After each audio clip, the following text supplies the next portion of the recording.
And good morning, Nigeria. Today, our focus is on easing financial burden on dialysis patients.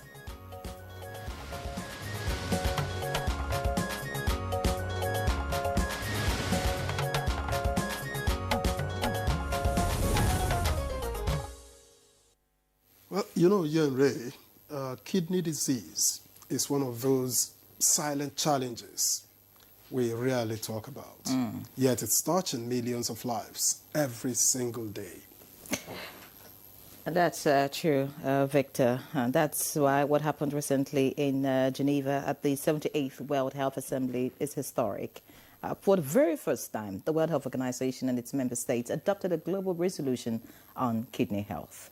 Exactly, and this puts kidney care on the global map in a way we've never seen before.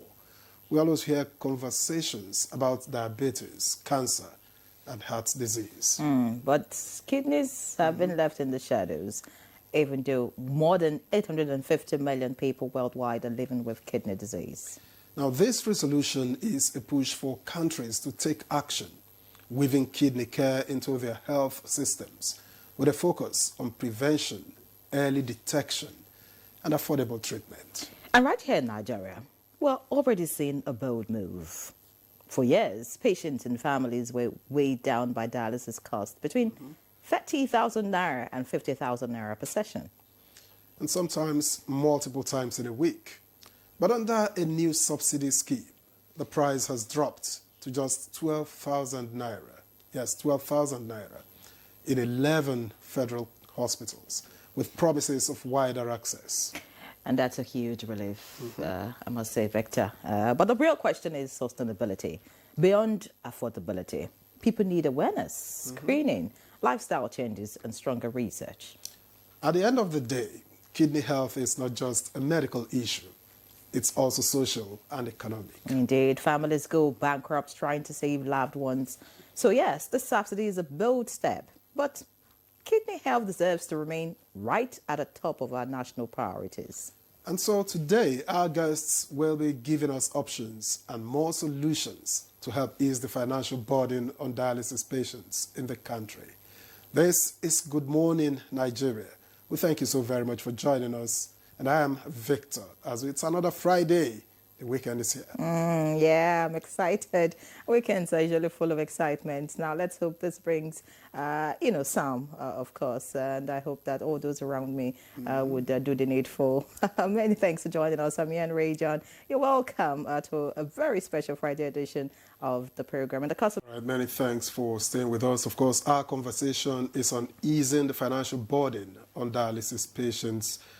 But to set the tone for this conversation and before we introduce our guests, let's take this background report by Oyeyemi Ajayi. The kidneys may be small, but they're mighty.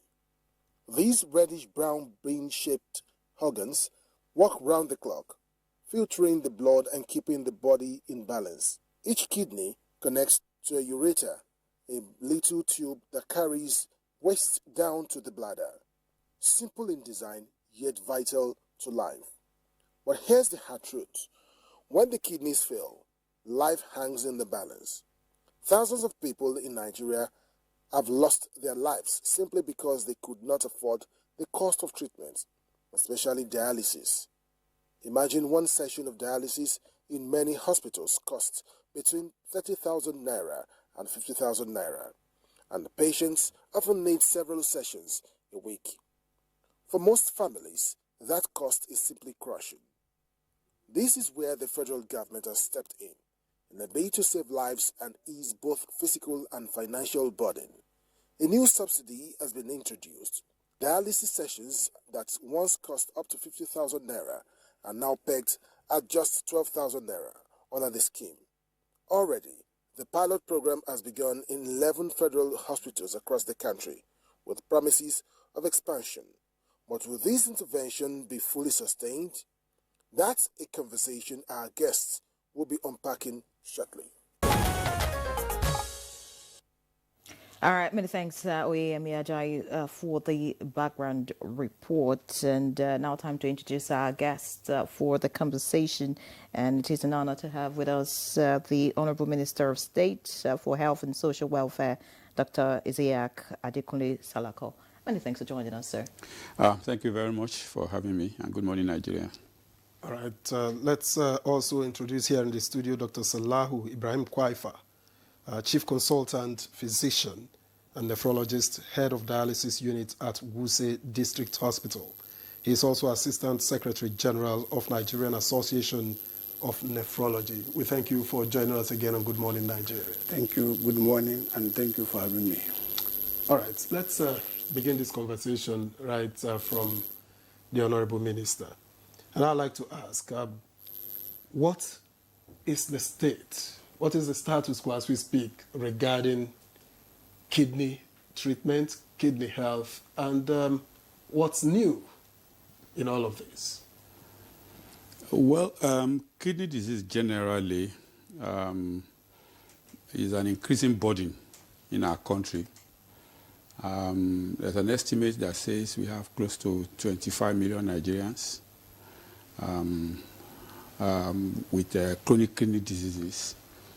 And that is basically because the risk factors for kidney disease are also increasing in our society: hypertension, diabetes, drug abuse, obesity, and so on and so forth. So there's an increasing burden, generally speaking. And of course, once somebody has the chronic renal disease, end-stage renal disease, the person now needs intervention in form of dialysis or a transplant.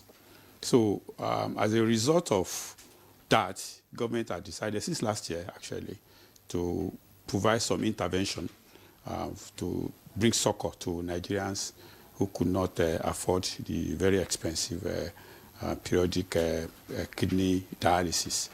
So that is what is going on now, and we're in the second phase of that intervention program where consumables are provided for some selected federal tertiary hospitals, and as a result of that, we've been able to crash the cost of dialysis by about 80% in these hospitals. We hope that over time we can expand this to involve many more hospitals.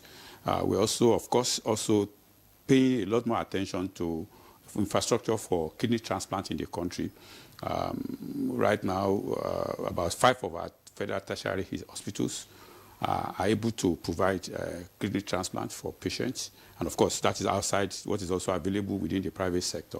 So we think that over time, paying this kind of attention to kidney diseases will be able to ameliorate the challenge. But of course, the attention should also be more on how to prevent people coming down with chronic kidney diseases. And I think that is another part of the conversation that we also need to talk about. All right, many thanks, Honorable Minister. From what you said, about 25 million Nigerians currently dealing with CKD, that's chronic kidney disease at the moment in the country. And this initiative by the federal government, laudable, reducing the cost of dialysis. But is the federal government looking at ways, because from the report, it's just 11 hospitals that can offer this service? 11 hospitals compared to 25 million. I mean, that's like... So what steps is the federal government taking at the moment to ensure that, this spreads as fast as possible to more hospitals, especially in the rural areas? Well, these are interventions. The more sustainable approach to this is to expand insurance coverage for people. And we already have a program where the National Health Insurance Agency is designing what we call catastrophic health insurance. That is also able to provide cover or succor for people who have catastrophic health diseases, including chronic renal diseases, cancers, sickle cell diseases, and so on and so forth. So we think that when this comes on board, then it will be a more sustainable and more prolonged intervention, rather than these are just short-term interventions that may not be very sustainable. But once you're able to bring on board the catastrophic health insurance scheme, then a lot more people will be covered, and it will be also be implemented in a more sustainable format. Now, many patients still struggle with transport, availability of machines, and power supply, which are non-financial issues. How is the Ministry of Health, tackling these? Well, in terms of machines, that is dialysis machines.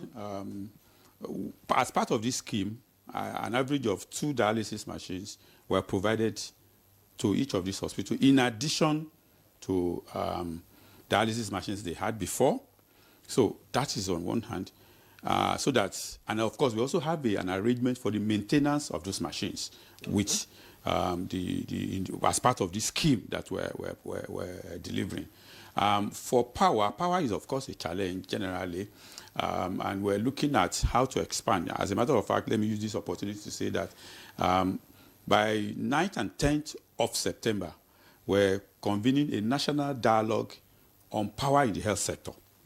And the national dialogue is intended to comprehensively look at what are the challenges with power and how do we develop a framework, national framework, that can help us address that challenge. Because we know that power, after human resources, power is probably the second major challenge that our hospitals face. So we're also, of course, looking at that. And we think that once we're able to do that, we're able to mobilize more private supports. We're able to mobilize more renewable sources of energy into our health sector. We'll be able to comprehensively address the challenge of power. And for those struggling, those very indigent ones that are still struggling with basics as transportation, for instance, to get to point. You know that there is what we call the Basic Healthcare Provision Fund. The Basic Healthcare Provision Fund actually guarantees a minimum package of essential health services for vulnerable Nigerians. Okay. Of course, that is not covering everybody yet, but over time, we have been able to expand that through the National Health Insurance Scheme. In the last 2 years, I think we have expanded that to cover additional 4 million Nigerians. And I would think that by 2027, we'll be able to take that to at least 30 million Nigerians covered over that scheme. But that will take time to be able to cover every Nigerian that is vulnerable. But we have that vision. We are clear in the direction, and we're headed in that right direction. All right. Many thanks, Honourable Minister. The question that comes to my mind at this point is about early diagnosis, because the reason why a lot of people are dependent on, have to do dialysis and also hope for kidney transplant in the future is because early diagnosis is lacking, in some health facilities. You go to a health facility, they're treating other things instead of, being able to detect. So, of course, all of that, you will talk about infrastructure in place to ensure that, medical personnel are able to work and, do the needful as early as possible for patients that are ill. But just before we get to you on that, we have joining us now for the conversation Professor Aliyu Abdul, consultant nephrologist at Aminu Kano Teaching Hospital, Kano, professor of medicine at Bayero University, Kano, and Vice President, Transplant Association of Nigeria. He joins us from our Kano studio. Professor Abdul, many thanks for joining us. Am I loud and clear now? Yes, we can hear you loud and clear, Professor Abdul. Of course, we'll get back to you much later. We also have joining us for the conversation Ifeoma Ulasi, Professor of Medicine, a consultant physician and nephrologist at College of Medicine, University of Nigeria, and University of Nigeria Teaching Hospital. It's a long list here, but many thanks for joining us, Professor Ifeoma Ulasi. Thank you very much. I'm happy to be here. I'm happy to be here with the Minister of Health. We'll get back to you shortly. Let's return to the studio. And, of course, I'd like Dr. Kwaifa, Chief Consultant Physician and Nephrologist at Use District Hospital, to, respond to this intervention by the federal government. You come face to face with these patients. Do you think this is the way to go? Do you think this would in any way reduce the burden of CKD in Nigeria? Before I begin, let me first of all commend the effort of the federal government through the Federal Ministry of Health, more specifically the Honorable Minister for Health, State for Health. This is a very laudable, policy, and is apt actually. the burden of chronic kidney disease in Nigeria, as the Honorable Minister has said, is over 20 million people suffering from chronic kidney disease. And several studies have been done to see the affordability and accessibility of this individual when they develop end-stage or last part of the chronic kidney disease that requiring treatment in the form of dialysis or transplant. The study has shown that about less than 3% of those individuals that would require dialysis will be able to sustain dialysis for more than 1 month. Those that did so were either supported by government or private sector or other individuals. So you can see now the burden and is enormous actually. People cannot afford it. So now this federal government intervention to provide, to subsidize dialysis to 12,000 naira is actually a very commendable and welcome development. However, we want to appeal to the government, and the Foreign Minister has actually said that this program should expand because the burden actually is quite big. It's quite big. 11 centers, yes, it's a right step in the right direction, and we hope it will be expanded because, like the whole Northwest, only one center was chosen, Bayero University, Kano Teaching Hospital, Kano. So, but all other regions have two centers actually for the last 11 lists that I saw. So Northwest have only one. So we should also try to see, and they have one of the greatest population in the nation. Also, you know, the burden of chronic kidney disease, based on estimate, seems to be higher in the southeast and northeast, because the remaining driver like hypertension. The prevalence of hypertension in the southeast is about 42%, the highest in the country, while in the northeast about 40%. Why is that? There are so many factors, genetic factors. Now, the study done by Professor Lassi that has been published in one of the most reputable journals in the world has indicated that 50% of those individuals from the southeast have a gene that makes them vulnerable to chronic kidney disease and hypertension. So it's genetic. There are a lot of genetics involved in these things, especially most of as related to hypertension. So what about in the northeast? The northeast, the study has not been done yet, but there are a lot of factors that were collected to be responsible accordingly. Genetics cannot be ruled out, water contamination cannot be ruled out, and other things cannot be ruled out as well. And the poverty level also contribute to the development of chronic kidney disease and more so chronic kidney disease. All right, Dr. Kwaifa, thank you very much. Let me get now to Professor Lassi, who has joined us via Zoom. Now, Prof, drawing from your global experience, I'm wondering what you think of how Nigeria compares with other countries that have been able to integrate kidney care into their health systems. Thank you very much for that question, and I want to thank the Honorable for joining this. It is pertinent that he hears all we have to say. Compared globally, I will start with Africa. Africa, like we all know, is not at the same level as most other continents, but we are trying our bit. What we need to do is not to look back at what we haven't done, but to look forward. We are lucky now that the kidney resolution put forward by Guatemala was approved by WHO and adopted at the World Health Assembly in May. And it's going to come up in September. And what we want to do is to ask our countries, our minister, to see that Nigeria features in it. Presently, Nigeria has not featured. Countries like Guatemala put it up, Thailand supported, and Somalia were the countries that pushed it forward. We need to come out as Nigeria being the largest country in Africa with a huge population of patients with kidney disease. That resolution talks about prevention, because preventive medicine is better than cure. It talks about prevention. We should start with prevention. Preventing our people, even getting the kidney disease, preventing them from getting to end stage where they will be needing dialysis, or transplant. Not that we will not have dialysis and transplant, but we have a fewer people getting to that stage. And most of our money is spent at the earlier stages when we can do something.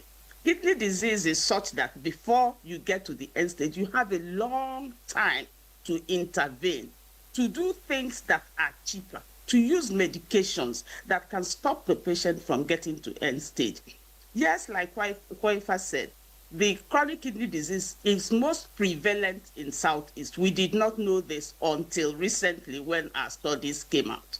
For some genetic reasons, yes. But we also have kidney disease all over Nigeria, Southwest, North Central, everywhere, for different reasons. Southwest also has high prevalence of the genes.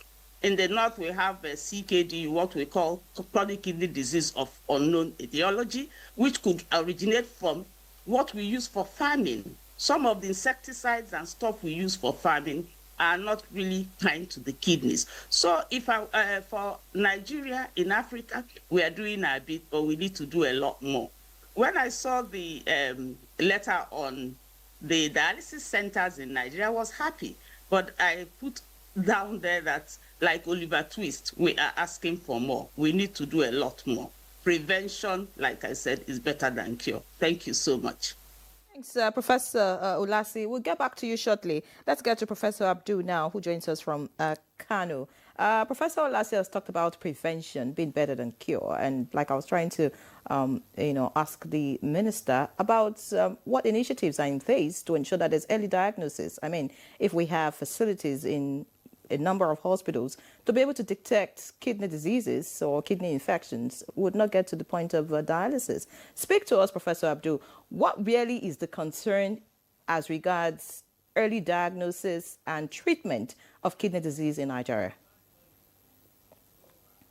All right, seems Professor Abdul isn't ready at the moment, so I guess I'll give that question to Professor Ulasi, who already spoke about prevention. Now, you are emphasizing that, yes, we should do a lot more. Speak about early diagnosis, really. What's the challenge in that regard? I mean, why are we not getting these patients on time, treating them like you have said, and, prevent dialysis at the end of the day? Thank you very much. Once again, that is multifactorial. I will start off again by commending the Ministry of Health.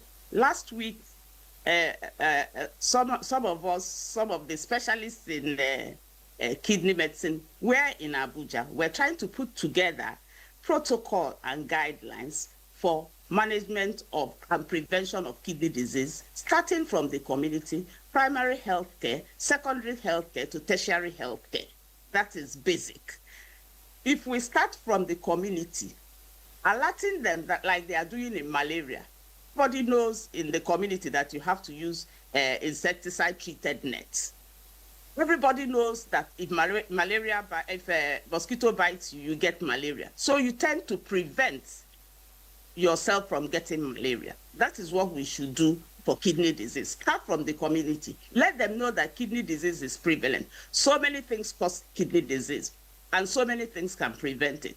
Simple, taking adequate water per day can put kidney disease away. Taking like 2 to 3 liters of water a day, as simple as that. Making sure that you don't imbibe so many of these medications that cause kidney disease, like the simple, what we call NSAIDs, like Indoseed, like some of these medications, Feldin and stuff. Because of the way they act, they have an inimical effect on the kidney. And that if you take it consistently for long, you're going to end up with kidney disease. So people that take it for long, maybe are farmers after farming, they take a lot of painkillers to help them douse the pain, and they do this for long, they end up with kidney disease. If you're hypertensive, take your medication, make sure your blood pressure is down to what it should be. That will put kidney disease away. If you have diabetes, make sure you control your eating. Make sure you don't take a lot of carbohydrates. Make sure you take your medication. Exercise. I mean, we have course to do a lot of exercise in this country. Walking to work. Farming in your back garden. And all that. It's part of exercise. You don't necessarily have to go to gym and ride the, what is it called, to have done exercise. You can do exercise right around your environment, walking around your environment.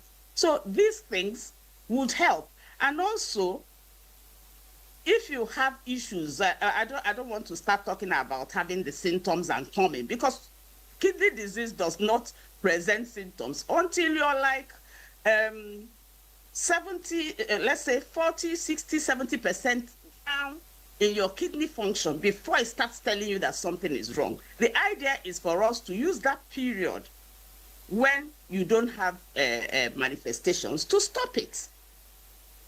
So prevention for kidney disease gives us a leeway, a long route to be able to handle kidney disease. Yes, thank you. All right, Professor Olase, thank you very much for your comments so far. We'll get back to you. Let's get here in the studio now and back to the Honorable Minister of State for Health. Beyond federal hospitals, are there plans to expand this project to states, to private hospitals and rural communities where access is still a major challenge? Well, thank you very much. First, you must also know that health is on the concurrent list, which means that the federal government has responsibility, the state government has responsibility, the local government has responsibility. So our admonition is to encourage states, local government to also come on board with this kind of intervention. I know some states are already doing it. I think Yobe is doing it. I think Borno, Jigawa. A few states are already offering free dialysis, and we will continue to engage states to encourage them to also come on board. Of course, we know that as a federation, the federal government cannot dictate for the state, but we will encourage them to come on board because this is a major, major challenge within the Nigerian system that we must all frontally tackle. And I must also say that the health system in Nigeria today under President Bola Ahmed Tinubu is also focused to social welfare. And that is why the name was changed from just Minister of Health to Minister of Health and Social Welfare. And social welfare means being able to create social safety nets, basically to create succor for people who are under pressure from their health issues. So you see that as we are providing, for example, this free subsidized dialysis, we are providing what we call cancer health fund to be able to support people who have cancer issues. We are providing vulnerable health fund to be able to support people who have issues with their, who are vulnerable but cannot afford health care. We are expanding access to the basic healthcare provision fund. As a matter of fact, it is our intention to engage the National Assembly to increase the level of federal government contribution for the basic healthcare provision fund so that more people can be inside that net. So I can tell you that social welfare is a major, major focus of the health sector under President Bola Ahmed Tinubu, and we intend to push that forward. Are you considering public-private partnerships to help with dialysis, scale up, dialysis and transplant treatment, for instance? Yes, clearly the private sector have a lot to do. We continue to encourage philanthropists, for example, to come on board with government. We encourage to encourage corporate organizations, their CSR, let them use it to come on board to support this kind of initiative. I know some are already doing it. As an example, I know NNPC has a program that supports dialysis. Some other NGOs also have such programs. So we will continue to support them. And let me also say that the federal government particularly is happy to work with our professionals, the nephrologists, to ensure that we're able to develop a more comprehensive approach to addressing challenge of kidney disease in our country, from the issue, the angle of prevention, angle of early diagnosis, angle of expanding infrastructure to be able to cope with those who have the disease, angle of how to promote more kidney donation through maybe kidney registries, and so on and so forth. So we are very, very happy and willing to work with our specialists to expand this program and to ensure that we are able to develop a more comprehensive approach. All right. Many thanks, Honorable Minister. Let's get to Professor Abdul now. I'm sure the connection is much better.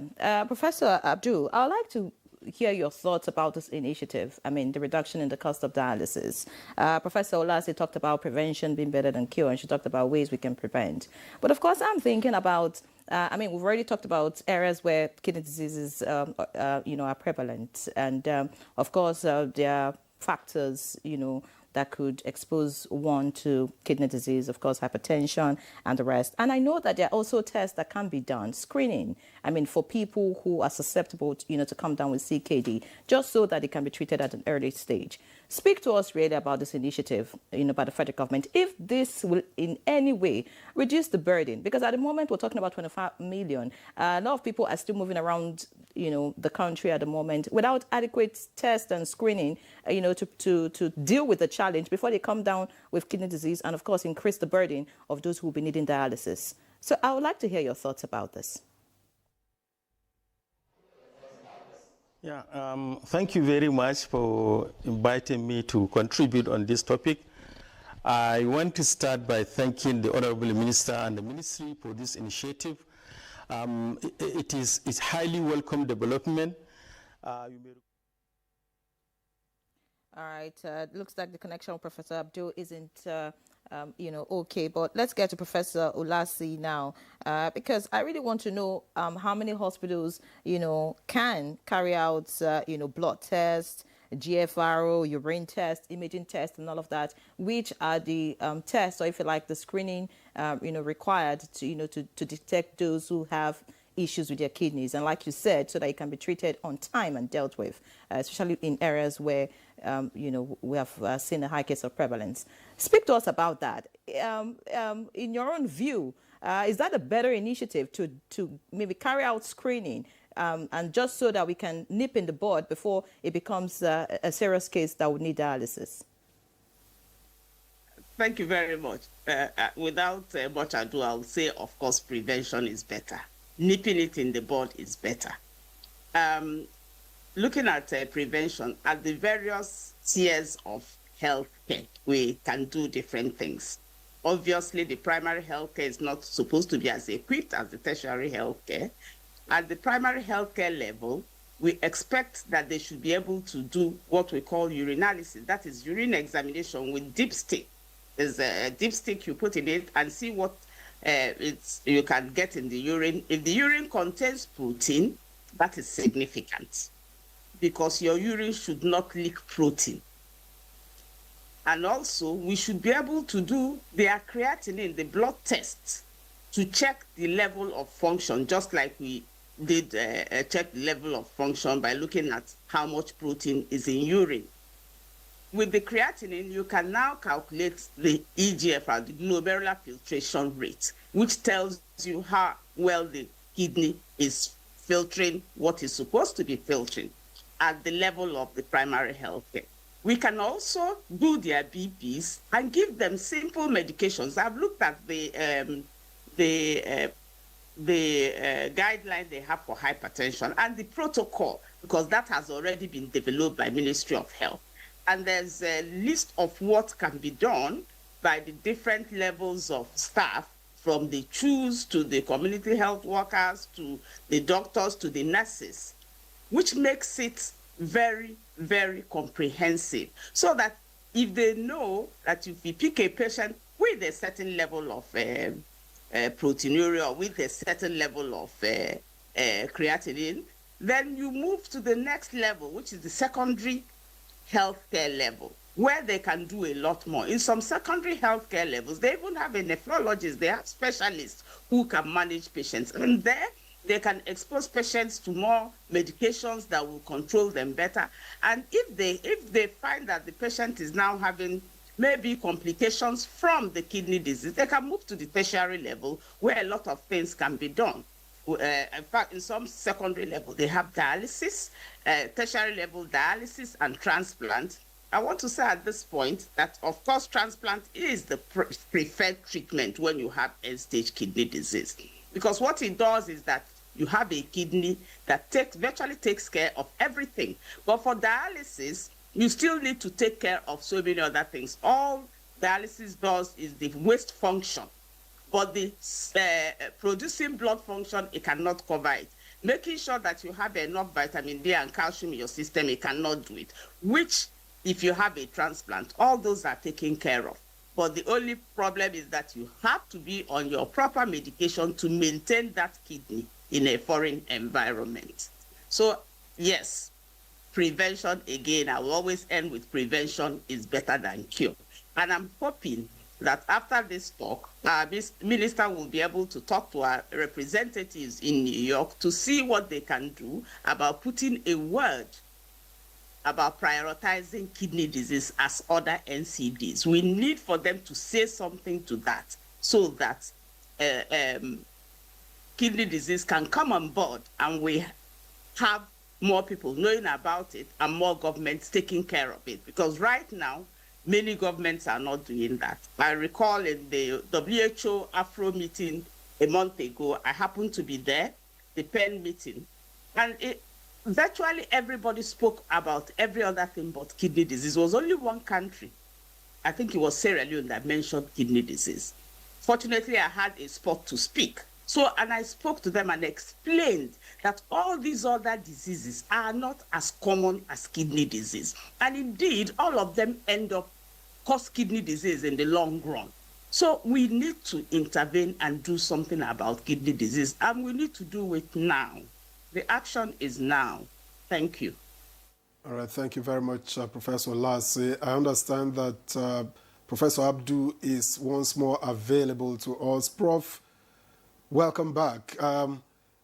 You were trying to round off your thoughts earlier, but while at it, I do recognize that in the north is where you have even more limited access to professional care for kidney. And I'm wondering, what specific challenges do you see that your patients over there have with regards to CKD? I think the issue of access to care is not only in northern Nigeria. Access to kidney care is all over the country because most of the available kidney centers are... Prof, I'm sorry, I'm not sure what's holding back the sound from your end. We'll get back to you when the coast is quite clear so that we can have a seamless conversation. But back here in the studio, Dr. Kwaifa, as someone on the front lines, what difference would you say the subsidy has made in terms of patient turnout and access so far? It did greatly, actually, because the queue on those places where this subsidy is available is enormous. At times, some patients have to wait beyond what they should because there are a lot of queue. Actually, let me give us one example.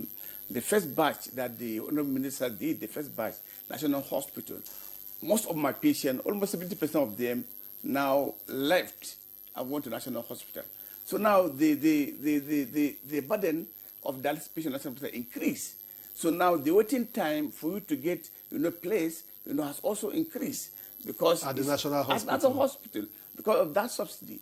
So the effect of that subsidy is remarkable actually in easing the financial burden on the patients themselves that are suffering from end-stage kidney disease. But we say it's not covered? We say it's under FCT, it's not covered. Oh, okay. But we have the largest machines in public institutions, we say. How much is it at the moment for dialysis? It's 40,000.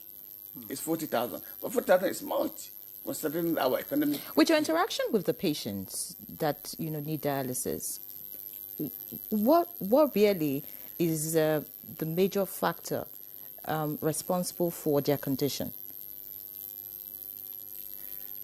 Major factor, the cause of the kidney disease. Yes. The cause of most of them, the causes of kidney disease can be divided into, in terms of age of the patient affected, into majorly those that below 40. Usually we see CGN, chronic glomerulonephritis, which is a sequelae, a consequence of a form of bacterial infection that happened in the past, few years back, 20 years, 15 years back.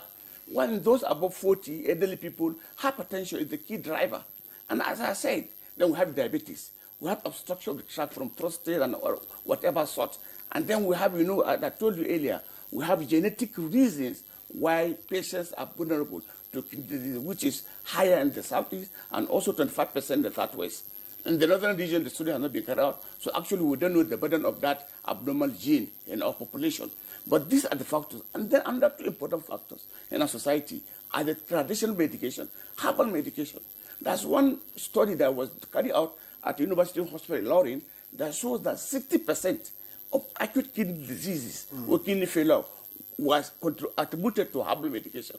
These are medications. We are not trying to say, okay, they don't work. No. Herbal medication is concoction, actually. They miss a lot of things. Maybe they have good remedies in there, but also they have some toxins and impurities that can damage your kidney or damage your liver or other organs. That's the problem with traditional medicine. And the dosage is not established. The quantity is not established. That's the problem, the myriad of problems with traditional medication. Another important thing is NSAID, painkillers. People buy them at the counters. Painkillers, laborers, farmers, people that involved in manual labor. They take this in at random. If you take painkillers, Professor Lassa has alluded to that, for a long time, they will lead to chronic kidney disease. How much is screening for to check kidney health in your hospital? Fortunately, it's very cheap. Urinalysis is about 500 naira, creatinine is 2,000 naira, blood sugar is 1,000 naira, and then blood pressure is free. All right, fantastic. That response, is what leads me to the Honourable Minister. It means that if Nigerians are educated, that they can go for this screening on time, then we can be able to deal with kidney disease to an extent. What is the ministry doing, really, in terms of education, in terms of awareness, just so that, people can begin to go for this test as a, regular routine, since the symptoms of kidney disease do not show until it gets to almost the end stage? Thank you very much. First, let me say that the professor was talking about the need for Nigeria to make a statement at the upcoming UNGA with respect to priority attention to kidney issues. And I want to assure her that we've heard her loud and clear. We're going to look at how to ensure that Nigeria adds its voice to that. With respect to promoting awareness and ensuring that people become more health literate and be able to also therefore take self-decisions to do. This is something that we need to continuously do. We rely on the media to support us, but we have a health promotion unit in the ministry, and the health promotion unit generally works to ensure that informations are pushed to the public, and we create awareness. We work with the states, we work with the local government to ensure that information is passed to the public. And you also must say, I must also say that this particular intervention to have done has really raised the awareness. The number of calls, messages, and opinions that I've read since this second phase started has also created a lot of awareness among the people. So we'll continue to do this. It's also important to mention that, you see, the sustainable approach to all of this is for people to subscribe to health insurance. As part of health insurance, you can have this routine check as part of your health insurance. And I think averagely it costs maybe about 15,000 naira per annum for you to subscribe. So I will continue to encourage Nigerians, as you save money for your car that will break down one day, you must put something somewhere for your health, because it's inevitable that one day you will fall ill. So if you put something somewhere in an organized system like a health insurance, what it means is that you are preparing for the rainy day. And that can help you assess some of these very simple and easy, straightforward screening services. Fantastic. Honourable Minister, now that the ministry is looking at, dealing with CKD, chronic kidney disease, another thought would be the personnel who have to attend to patients with this disease. We know that there's a group, Japa syndrome is with us. And I'm sure if the nephrologist with us can speak to us, I do not think we have, so many consultants in that field available in the country. What is the ministry doing to ensure that those who are currently with us remain with us and continue to offer these services to patients that will need it? First, let me say that globally, there's a health worker scarcity, let me put it that way. And that is why there's a lot of movement around, because there's a global scarcity of health workers. But of course, Nigeria is peculiar because quite a number of our professionals are moving out. And government has developed a health migration policy, and that health migration policy is targeted at first ensuring that we're able to encourage people to stay, and also able to harvest the contribution of people that have left into the health system of Nigeria using technology, and sometimes also inviting them to participate in activities in the country. So we continue to talk about the welfare of our professionals. At the moment, there's a collective bargaining agreement that we're conducting with health workers. And the purpose of that collective bargaining agreement is to look at their welfare, their condition of service, things that government can do to improve their welfare, and that is currently ongoing. So I assure you that under this government, President Bola Ahmed Tinubu, just like a prof said, we're not looking back, we're looking forward. Yes, some mistakes may have been made in the past, attention may not have been paid adequately, but I can assure you that the government of the president is focused, and we're determined to ensure that first the welfare of Nigerians occupies the priority attention, enjoys the priority attention of government. And in these several areas, I think we're showcasing that. All right. Thank you, Honorable Minister. I think Professor Abdu is back with us. And Prof, I had asked earlier, in the north, access is even more limited. And I'm wondering what your patients report as their, or what you see as their unique challenges when it comes to machines or even the access we speak about in treating kidney-related diseases. Hello, sir.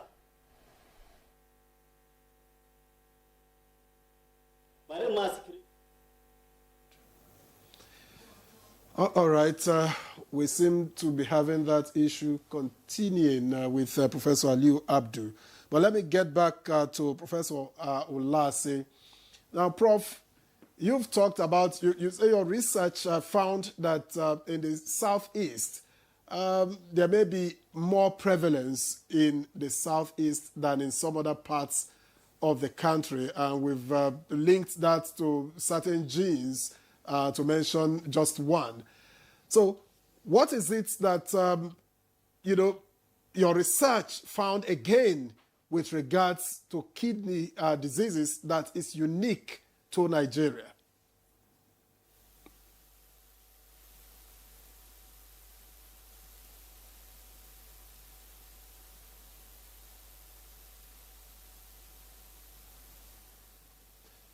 Prof, please unmute, Prof, so that we can hear you.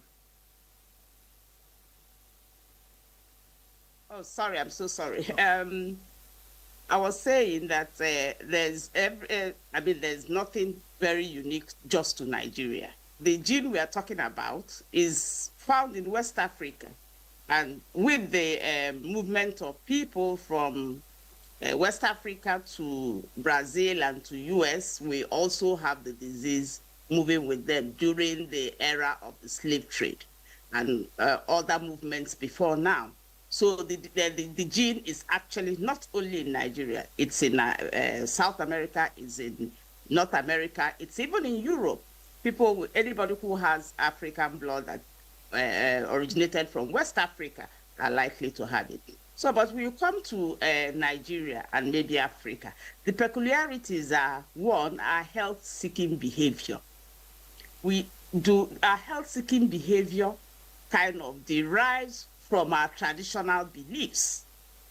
Let me give you an example. If you give somebody a medication for hypertension that he's supposed to take without eating, he will come to you and say, oh, I did not take my medication because I have not eaten. Just because traditionally, or when with malaria, you must eat to take a medication. So everybody believes that every medication has to be taken with food. There are lots and lots of medication you can take without eating. So key thing is health-seeking behavior. And it falls on us to improve the health literacy of our people. If we improve the health literacy of our people by education, which we have mentioned, and awareness, and letting them know that these things, the right things, what one should do about prevention. You don't have to wait until your legs are swollen, until your eyes are swollen, until you start having breathlessness to come for a checkup. Like our Honorable Minister said, as you're putting money aside to service your car, put money aside for your health insurance to service your life as well. All right. Many thanks, Professor Ulasi. Just to let our viewers know that you can send questions, if you like, comments, and of course it will be taken. The number is on the screen. We already have so many questions coming in. I guess we'll just deal with them so that we can get adequate response from the Honorable Minister and our guests that are joining us. This one here is coming from Deborah Aneme from Imo State. It says, my heart is heavy. I cannot stop crying. My neighbor died yesterday as a result of inability to access dialysis. And that's because of lack of money. Yeah. I said the money is too much. That's the response here. This one says, good morning, Honorable Minister and others. Proactive measures are key. For example, reduce and avoid consumption of seasoning cubes.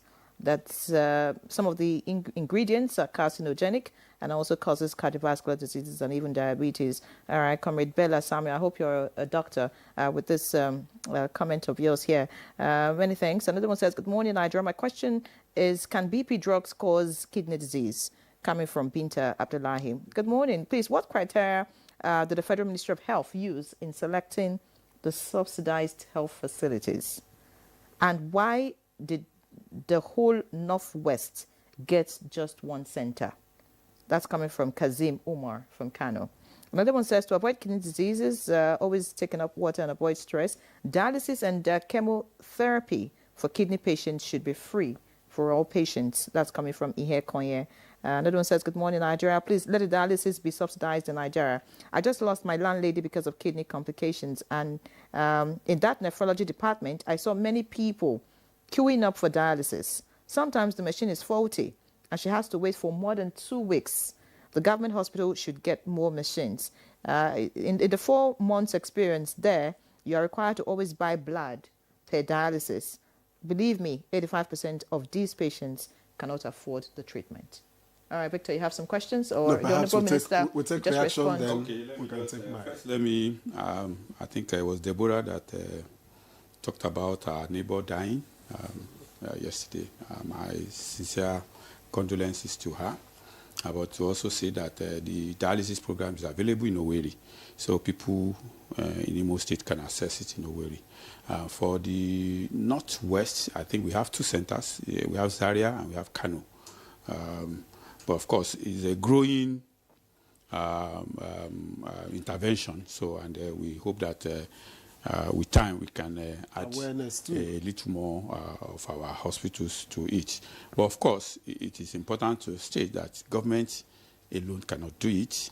So we encourage philanthropists to also adopt hospitals, to create programs, non-governmental organizations to also support, corporate organizations to also support, so that we can really expand the program. Of course, I think these are really the basic questions. Others, I would say, our comments is one who was talking about seasoning cubes. I think I'll leave it to the specialists. But talking about the seasoning cubes, Honourable Minister, from research and from some reports from health professionals, there are some products, or if you like, things that are available in the country that have been linked to kidney disease. What is the ministry doing in collaboration with NAFDAC and agencies that are supposed to, certify that these products are healthy, just so that Nigerians do not continue to consume, whether be it drugs, whether be it food, whatever it is that could complicate the health of their kidneys in the long run? Well, first is to say that that too much of everything is bad. If you drink too much water, it can also give you a problem. So even when we regulate, people must know that they should not on their own self-medicate. Because when you self-medicate, for example, we cannot remove non-steroidal anti-inflammatory drugs, those painkillers, from our armament. We still have to continue to use them. But it is important for people to know that it is not good for you on your own to just continuously go and buy these drugs and keep using them because they have some adverse effect. Regulation is key, Honorable Minister, yes. because the issue of fake drugs, substandard drugs, is also an issue. And all of this can complicate the health of individuals. Yes, of course. The government continues to do that. I'm sure you know, recently, NAFDAC seized about 100 trucks and closed down a complete market. Those are the responsibility of government that we're carrying out. When it comes to herbal drugs, for example, if you don't have a NAFDAC certification, we do not encourage you to use it. And I always say, yes, we're not saying that herbal remedies do not have relevance in healthcare. What we're saying is that we need to subject those herbal remedies to the international standard of certification so that we can say confidently that, look, this is safe. And that is why we say, if you have an herbal remedy, please ensure that it goes through NAFDAC and gets certified that it is safe. And I also encourage people, because most of the agbo that they sell contains quite a number of products. I have had a live experience of one of my patients who took an agbo jedi and his kidney shut down and he died from it. So my admonitions to people is that be careful what you put into your mouth. Because Mr. A has used it and there was no problem, does not mean that you can also just go ahead and use it, because you don't know your own sensitivity. You may be allergic, you may react. And then that may cause problems for you. So we must be very, very sensitive about this kind of thing, so that at the end of the day, we can take personal, because you must take responsibility for your health. Yes, government will provide the enabling environment, we do this, we do that, but as an individual, it is your responsibility to take responsibility of your health. All right, let's take the questions I have here. Abdulkadir Adebayo Ozijimo from Ukene has listed 5 questions, some of which I think we have already responded to. How will the government sustain the dialysis subsidy program? Will more dialysis centers be established nationwide? And what preventive measures are being taken to reduce kidney disease incidence? 4, how will the government support low-income patients with dialysis costs? And 5, what steps are being taken to address kidney disease root causes? I think some of the questions, like I said, we have managed to respond to. From Caleb in Plateau, how can you bridge the gap between the rural and urban areas financially and medically to reduce the problem? Okay. From Binta Abdullahi, I just heard that the professor said reduce carbohydrates. There are some of us that our systems are highly intolerant to protein, always bloating. What do we do? And this one reads, the Honorable Minister is speaking from the side of his employer. How can you ask him if he can, however, can you ask him if he can provide the number of nephrologists we have in Nigeria? Until you have a relative with kidney problems, you appreciate how deep the problem relating to kidney is. Lastly, most institutions of government do not have functional machines. Please, more should be done on this very important health challenge. That's from Arabike in DePaul in Life Camp. And from Gabriel Momo in Dutse, Abuja. Please, the doctor and prof that gave breakdown of the cost of testing in his hospital. What is the name of the hospital for testing, please? And finally, good morning, NTA. Honorable Usman Bello Kumo, House of Rep member, is doing well by offering free dialysis at FTH Gombe, totally free. People from other states are trooping in to enjoy the free dialysis. Kudos to him and God bless him. Perhaps you want to respond to some of the issues raised. Most of them, like you said, have been touched. Just to say that the challenge around our healthcare system is something that we are determined to address comprehensively. And in looking at the challenge around the healthcare system, we're not just looking at kidney disease, cancer. It's a holistic picture. It's just that today we are focusing on kidney. If you talk about malaria, there are challenges around it. If you talk about cancers, there are challenges around it. If you talk about HIV, TB, and so on and so forth. So for government, Our is to do a comprehensive approach to ensure that you are able to reduce the burden of diseases generally. And as a result of that, most of the preventive measures that we do have a cut-crossing enablement, a cost-cutting impact. If you prevent hypertension, for example, you are not only preventing kidney failure, you are preventing stroke, you are preventing all kinds of other things. If you prevent diabetes and so on and so forth.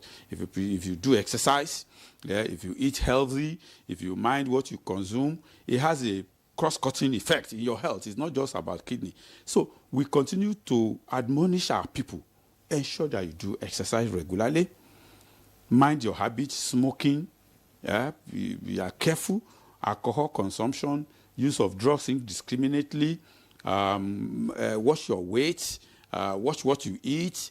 All these have cross-cutting impact on your health. And our admonition is for people to take this very, very seriously and to assure that they do periodic medical checkups, even when you're not ill. Because it is when you wait until you are ill, it means that your body system has broken down. That is when it manifests physically. Before it manifests physically, some physiological changes are already taking place. But when you go to the hospital on a periodic basis, they see those physiological changes that have not manifested physically, and they can take measures to correct them. So we encourage people to do all this. All right. Many thanks, Honorable Minister. I can say about 4 or 5 times now you have, told Nigerians to take responsibility for their health. But the Ministry of Health also has a responsibility to Nigerians to ensure that there's adequate health care available to Nigerians. You have spoken that even for malaria, for whatever it is, there are challenges around it. Is the ministry overwhelmed with all of these challenges? And if not, what really are the challenges of the ministry in dealing with some of these problems in the health sector? Because many people have said the health sector is critically ill in the country. Well, first let me tell you that we're not overwhelmed. We know the problem, and that is why we came out with a blueprint that we call Health Sector Renewal Investment Initiative, which addresses 4 key pillars of the health sector. We talk about governance. How do we ensure that we govern the health system better? We talked about how do we ensure that access to health is improved, and it's not just ordinary access, it's quality access. Then we talked about how do we unlock the value chain within the healthcare sector, ensure that we improve local production of consumables, of drugs, and then also we talked about health security. How do we ensure that we are better prepared to detect and to respond to pandemics like it happened during COVID? This is well documented. So we know the direction that we're headed. And we have a blueprint that is guiding us in that direction. But what I'm telling you that this cannot be achieved overnight. We are making progress. As an example, I can tell you that in the last 2 years, we have established additional 15 federal tertiary hospitals across Nigeria. In the last 2 years, we have done not less than 500 high-impact infrastructural projects, including modern equipment in our tertiary health institutions. We have expanded our health insurance by about 4 million in 2 years. So this means that we're making progress. You're not going to expect us to arrive there overnight. But we are determined, and we have a blueprint that is guiding us, and the progress is going. How many years is the blueprint intended to last? The blueprint, the renewal initiative, is actually intended for the Renew Hope agenda of Mr. President, which is up to 2027. Of course, the Nigerians are our employers. If they renew our employment, of course, you can see that we will also... all right. Thank you, Honorable Minister. Let's understand that Professor Abdu has joined us now via Zoom. Prof, please round off your thoughts on the unique challenges of your patients with regards to access and machines in the north where you are. Yeah, I was trying to express my happiness with this project. You recall that in this program, every year we come and discuss challenges of managing kidney disease in Nigeria during the World Kidney Day. At least now, we have gotten the hearing ears and things are happening. And I don't know whether you discussed the other issues around this subsidized dialysis issue. It's not only subsidized dialysis. I'm happy that the program is also including medication for complication of chronic kidney disease. The last supply to our hospital, we had to get erythropoietin, we had to get iron sucrose injection. These are for the treatment of long-term complications of end-stage kidney disease. I'm very happy to hear this. And also the subsidized dialysis come with machines, dialysis machines donation to the participating centers, which is also very good.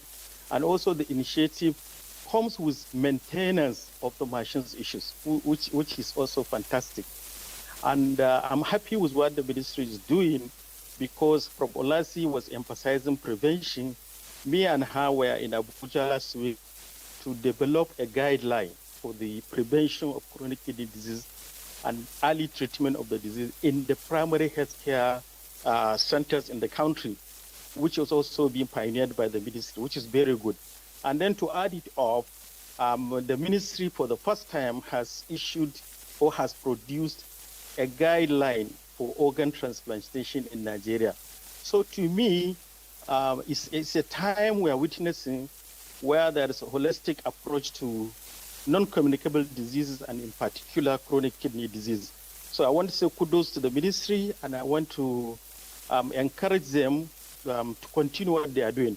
However, there are challenges. One major challenge is sustainability. I'm worried about the continuity of the program, and I'm worried about the accessibility. How many we need to have the opportunity spread into more centers in the country, so that more Nigerians will benefit from this initiative. Aside that, so that comes to the issue of accessibility. I was saying that it's not only in northern Nigeria, in many parts of Nigeria, access to tertiary healthcare is not really available to majority of the populace.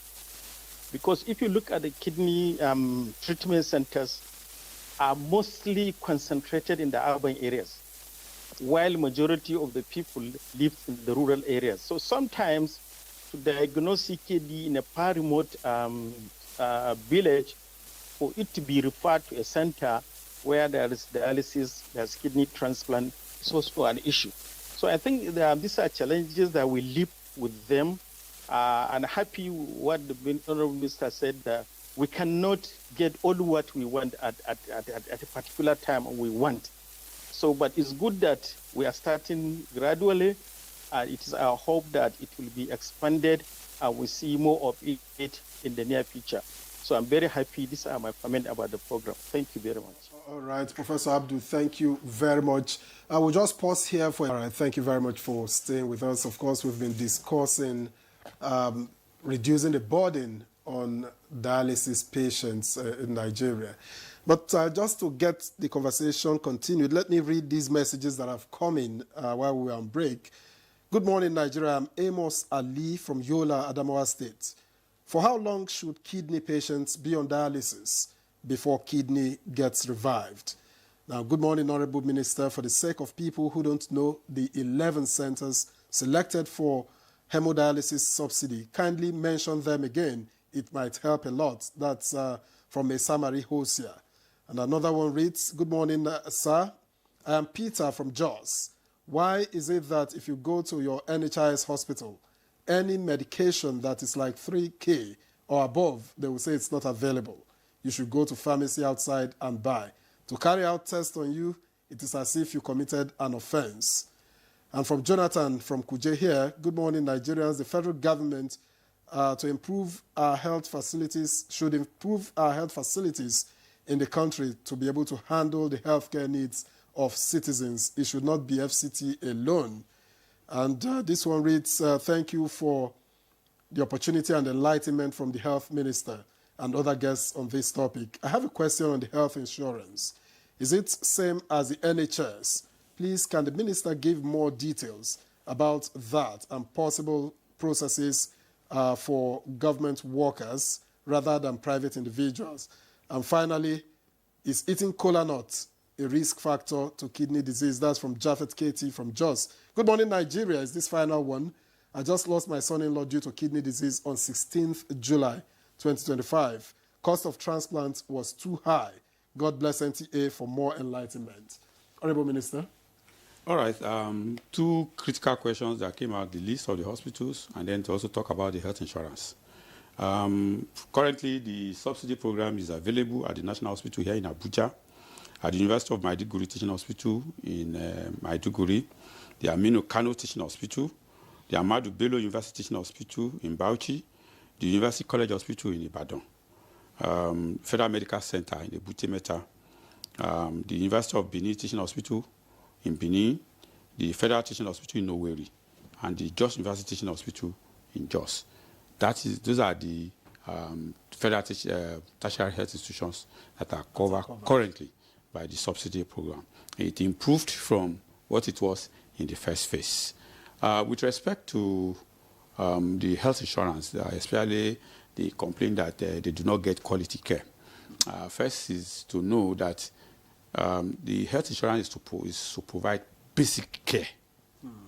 So I do not know the particular issue that he had, because if there is a protocol, there is a list of what is covered.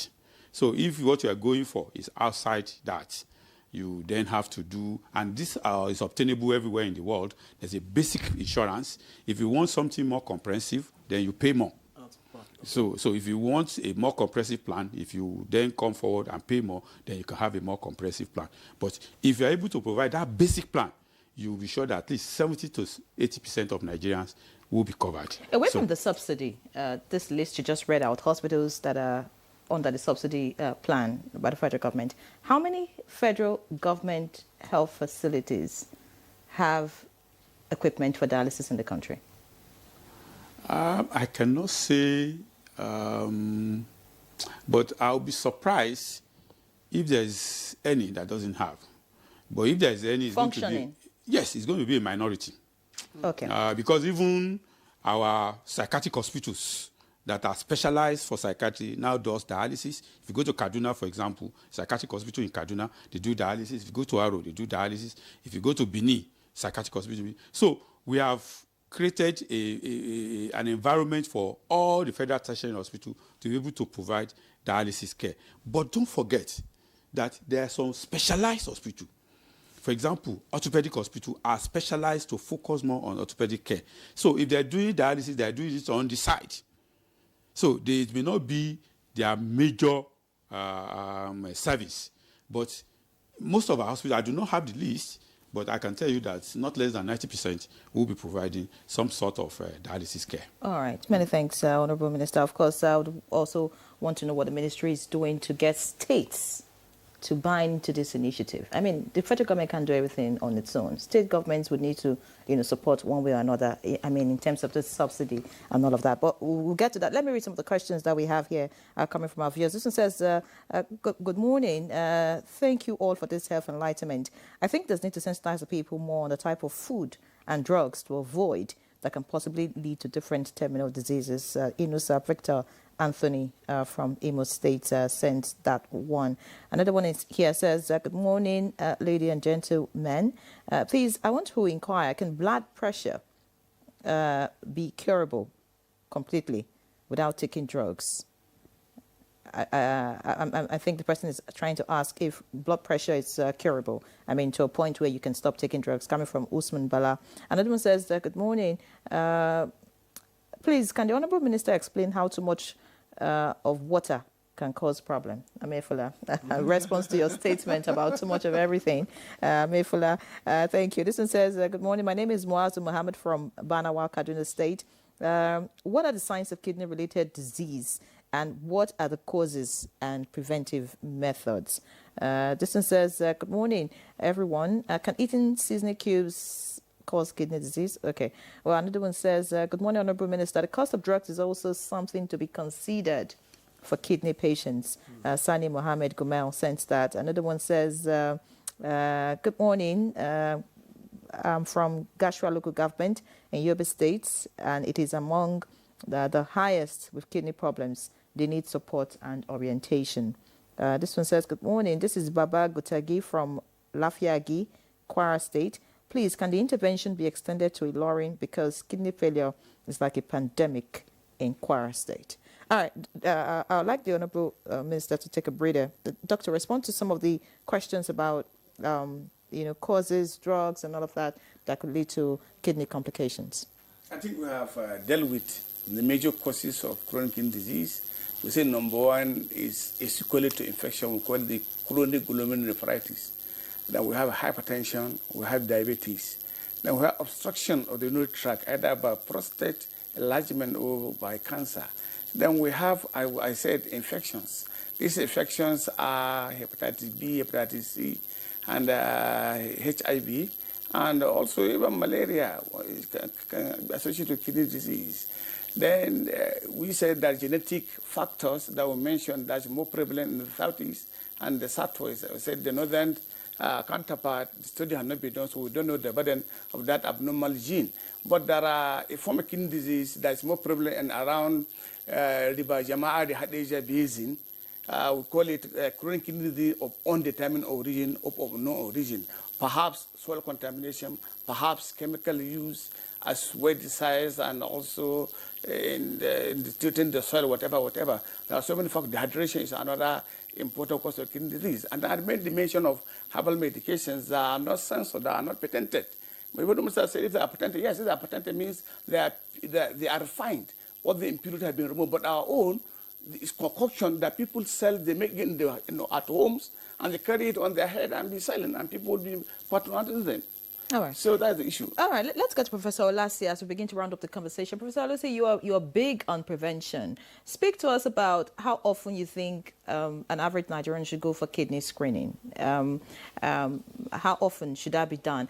And then speak about, I know earlier you talked about symptoms not presenting until the late stages of kidney disease, but are there no signs whatsoever, to make someone want to check if their kidneys are still in order?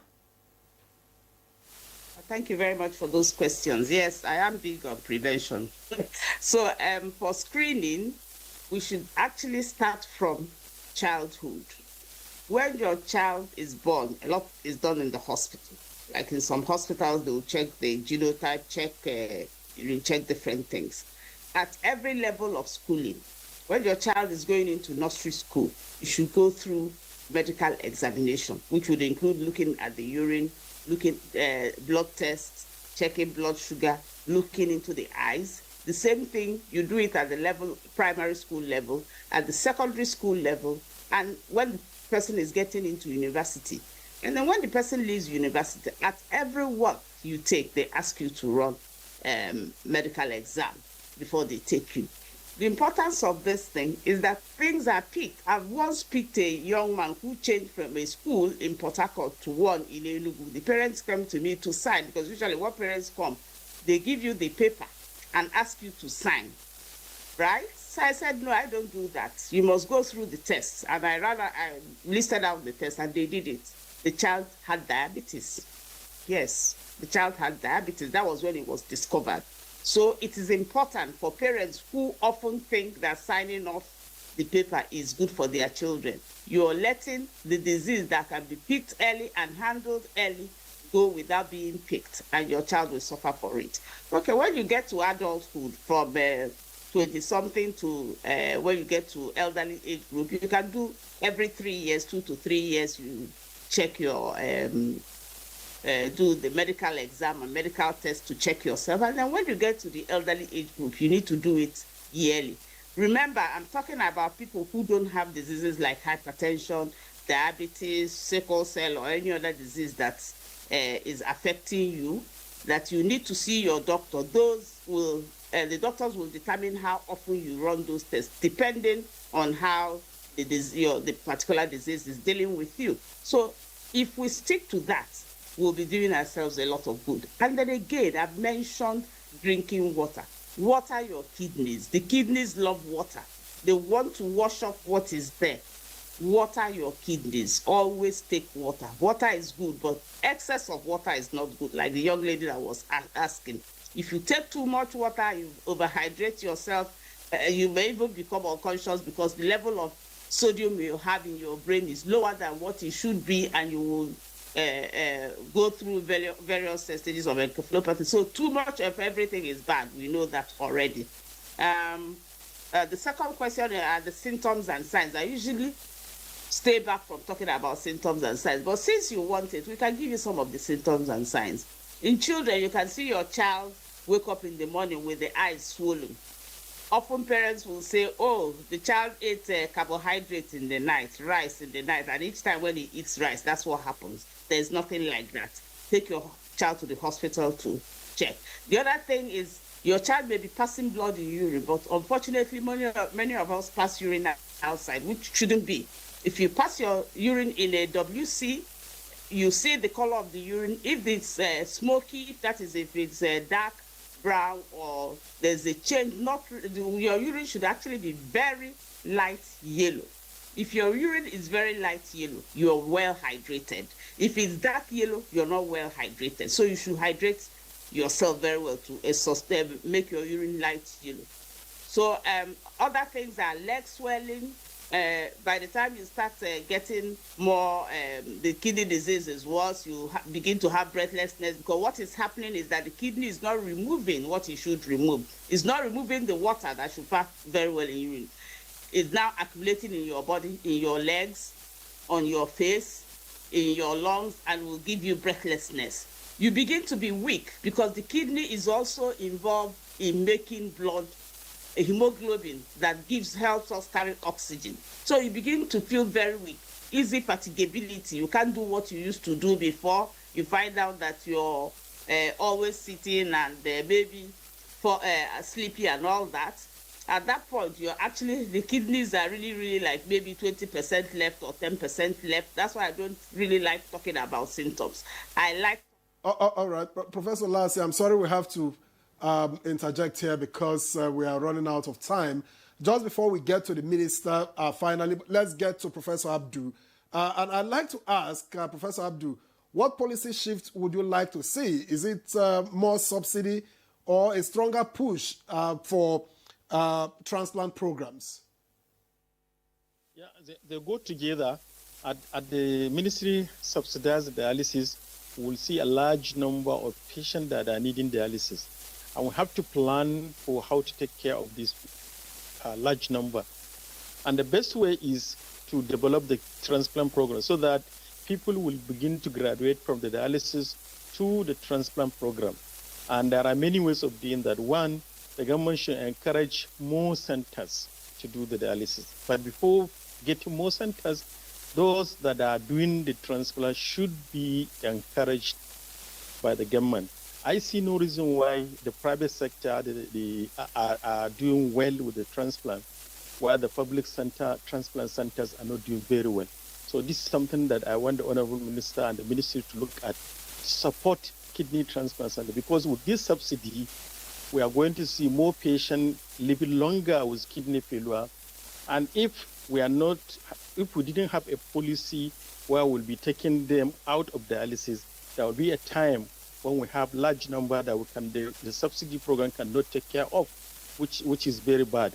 So I want the ministry to have a policy to encourage kidney transplant so that the increasing number, expected increasing number of patients living with chronic disease will be taken care of. And at the same time, I want to encourage the ministry to prevent more people from coming into dialysis. How? Emphasizing on the preventive measures that Professor Olasi emphasized, and also make sure that this process that has started in producing guidelines for CKD detection and management at primary healthcare level see to the light of the day. I'm happy I was encouraged by the number of professionals that were invited by the ministry to develop the guidelines.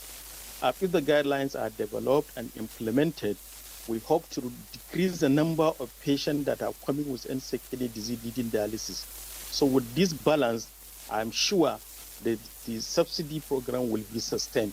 Otherwise, we'll having large number coming to dialysis, not much are going out of the program. There will be a time when the number will... All right, I think we've lost Dr. Aliu Abdu there, but I think your point is also made. Honorable Minister, there's this last question that has come in that I would like you to quickly respond to, and it reads, "Good morning, sir. I have been living with kidney disease for over 2 years now. I reside here in Ibadan, and we heard about the subsidy and went to UCH. They told us, yes, there's subsidy, but they are making use of it to pay their debt. That's what we were told at UCH. Well, that would not be correct for UCH to say that if they did, because what government did was to provide the consumables. The consumables were bought and they were provided to all the beneficiary hospitals, including at least 2 dialysis machines, that to add to whatever they have before. You know, so I would just say that I'm going to engage the CMD of UCH, and I also would like to collect the contact of this person from you. That can be provided. So that we can give him a feedback on it. But I'm going to engage immediately. We leave here, engage the CMD of Honourable UCH. Minister, this question prompts me to ask, is the ministry monitoring?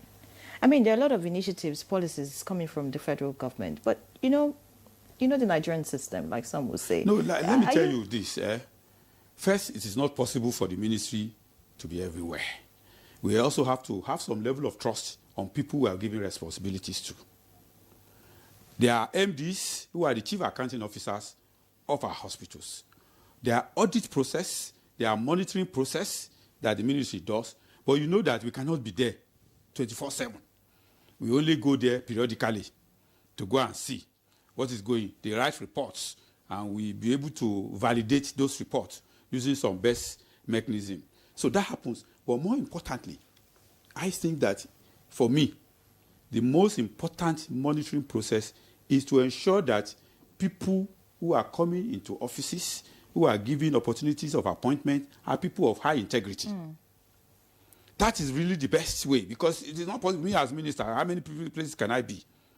But we ensure that there's a robust process of advertisement, of screening, of interviews to appoint head of hospitals, so that at least we subject them to some screening processes to ensure that, okay, it is people of high integrity that comes. Fantastic. As we begin to round off, what conversation is your ministry having with the sub-nationals to ensure that they support the federal government in dealing with some of the challenges in the health sector? Yes, we will continue to engage the sub-nationals to persuade them. The kidney issue will also be a subject of discussion at the next National Council on Health, where all states will be represented by their commissioners and agencies represented. But like I said, we can only persuade them, we can only employ them to be part of it. We really cannot dictate for the sub-nationals. What will be your final words to Nigerians watching you as regards the health sector in general in the country? Well, to say that clearly, the health sector in Nigeria is heading for renewal in tandem with the Renew Hope agenda of President Bola Ahmed Tinubu. We have decided that we want to reverse direction of medical tourism. We want more Nigerians to receive healthcare here, and we want people even to come from outside Nigeria to receive healthcare in Nigeria. And I can tell you it's already happening. But maybe it's not happening at the scale that you can notice, but it's already happening, and over time you begin to see. And that is why we are paying a lot of attention to tertiary healthcare services. We are expanding infrastructure. For example, you know that recently we opened up 3 comprehensive cancer centers in 3 different locations in Nigeria. 3 others are coming on board. Start making it 6. The whole intention is that because we know that the highest things that take Nigerians out is for kidney issues, for cancer issues, for cardiological issues. And we want to address those 3 things. Fantastic. In Nigeria. Many thanks, Honourable Minister, for joining us for this conversation. Dr. Isiaq Adekunle Salako, Honourable Minister of State, Health and Social Welfare. It was indeed a pleasure to have you. Many thanks for sharing your insights with us. Many thanks for your time, and we hope to have you some other time. Very soon. Thank you so much for joining us, of course. And Dr. Salihu Ibrahim Kwaifa, Chief Consultant Physician, Nephrologist, Head of Dialysis Unit at Wuse District Hospital, and Secretary General of the Nigerian Association of Nephrology, Assistant Secretary, long list. Dialysis Transplant Association of Nigeria. Thank you so much, Doctor, and we hope you continue to do the good work that you're doing. Thank you. All right. Professor Aliyu Abdul, Consultant Nephrologist at Aminu Kano Teaching Hospital, Kano, Professor of Medicine at Bayero University, Kano, and Vice President, Transplant Association of Nigeria. Thank you so much for joining us. Ifoma Olasi, Professor of Medicine, Professor Ifoma Olasi, Consultant Physician and Nephrologist at College of Medicine, University of Nigeria, University of Nigeria Teaching Hospital, also a Chair, International Society of Nephrology, Advocacy Working Group, Member, Lancet Commission on Transplant, Member, Executive Committee, so many associations, long list because of time. Thank you so much, Prof, for joining us. We appreciate you, and of course, continue to push the conversation and change the narrative in the country. So that's Good Morning Nigeria this Friday. Thank you for watching. I'm Mia Region. Live it out. And I'm Victor Azu. Have a great weekend.